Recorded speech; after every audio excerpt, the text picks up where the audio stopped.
Welcome back. Today's topic is use zero product property. Let's review the rule. The rule says if A and B are real numbers, if AB equals 0, then we say either A is 0 or B is 0.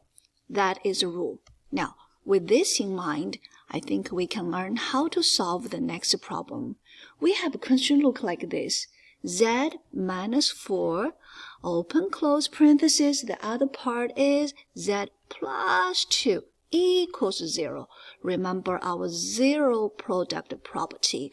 We can say Z minus 4 is 0. Solve it, Z is 4. Or Z plus 2 is 0. Solve it, Z is negative 2. Therefore, our solution is Z is 4 or Z is negative 2. Okay? Let's look at our next question. We have two binomials multiply each other. The first one is D plus 6. Next one is D minus 8. Equals 0. We're going to use our zero product property. By the rule, if A and B are real numbers, and if we get A, B is 0, either A is 0 or B is 0. So using this rule, we say either you are 0 or you are 0. Solve D plus 6 equals 0. D is negative 6. Solve D minus 8 is 0. D is 8. Do not forget to use the word all. All right, let's solve this one.